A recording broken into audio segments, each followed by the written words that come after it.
ఈరోజు అలంకారాల్లో శబ్దాలంకారాలు అయినటువంటి అంత్యానుప్రాస ముక్త పదగ్రస్తం వాటి మధ్య తేడా ఏంటో మనం కనుక్కుందాం. ముఖ్యంగా ఈ శబ్దాలంకారాలు అయినటువంటి ఈ రెండు అలంకారాల గురించి పిల్లలు ఎక్కువ కన్ఫ్యూజ్ అయ్యే అవకాశం ఉంది. దీంట్లో చివరిలో ప్రాస వస్తుంది, దీంట్లో చివరిలో ప్రాస వస్తుంది. కానీ ఈ ముక్త పదగ్రస్తానికి అంత్యానుప్రాసకి తేడా ఏంటో ఒకసారి చూద్దాం.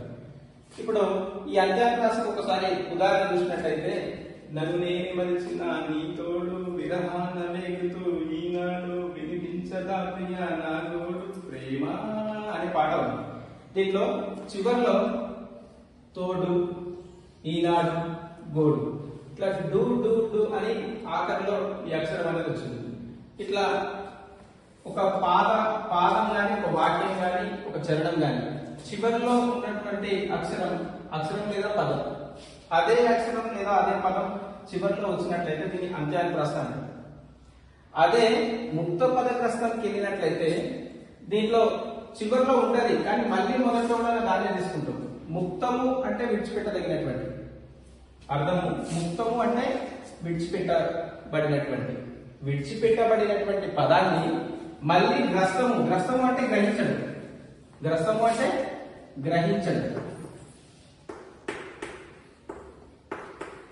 విడిచిపెట్టినటువంటి పదాన్ని మళ్ళీ గ్రహిస్తాం. ఇక్కడనేమో అన్ని విడిచిపెడుతున్నాం, ఆఖరిలో ఒకే రకమైనటువంటి అక్షరాలు పదాలు అనేవి వస్తుంది. దీనిలోనేమో విడిచిపెట్టినటువంటి దాన్ని మళ్ళీ గ్రహిస్తుంది. చూడండి, ఈ పాదంతో ఉన్నటువంటి పదాన్ని మళ్ళీ ఇక్కడ గ్రహిస్తుంది. ఈ రెండో పాదం చివరిలో ఉన్నటువంటి దాన్ని మూడో పాదం మొదటగా గ్రహిస్తుంది.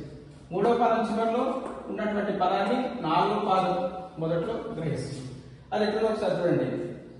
అనగనగా ఆకాశం ఉంది, ఆకాశంలో మేఘం ఉంది, మేఘం వెనక రాగం ఉంది. ఇక్కడ చూడండి, మనకు బాగా ఫేమస్ అయినటువంటి సాంగ్, ఏకుమలో నా గోదారి ఎక్కింది, ఆరేమో గోరింట పండయింది, పండిన చేతికేమో సిగ్గులొచ్చి ఆ సిగ్గంతా చీర కట్టింది, చీరలో చందమామ ఎవ్వరమ్మ ఆ బొమ్మ సీతమ్మ. ఏకుమలో గోదావరి ఎరుపెక్కింది అంటారు. ఈ ఎరుపెక్కింది అనేటటువంటి పదాన్ని రెండో వాక్యం మొదటగా గ్రహించింది. ఈ ఎరుపు ఇక్కడ ఉన్నటువంటి దాన్ని ఇక్కడ వచ్చింది కాబట్టి ఇది విడిచిపెట్టినటువంటి పదాన్ని ఇక్కడ మళ్ళీ తీసుకున్నాం కాబట్టి ఇది ముక్త పదగ్రస్తం. ఇక్కడ విడిచిపెట్టినటువంటి పదాన్ని ఇక్కడ గ్రహించడం కాబట్టి ముక్త పదగ్రస్తం. అదే అంత్యానుప్రాసలో అయితే కేవలం విడిచిపెట్టు. ఈ ఒక పాఠం తీసుకుంటే, అల్లంత దూరాల ఆ తారక కల్లెలు తగిలిచిన ఈ తీరుగా అరుదైన చిన్నారిగా కోవెల్లో దేవేరిగా గుండెల్లో కొలుగుండగా భూమి కనలేదా ఇన్నాళ్ళుగా. ఇక్కడ చూడండి, ఈ తీరుగా, చిన్నారిగా, దేవేరిగా, కొలుగుండగా, ఇన్నాళ్ళుగా ఇట్లా గానైనటువంటి దాన్ని విడిచిపెట్టాం. జస్ట్ దాన్ని మళ్ళీ గ్రహించలేదు.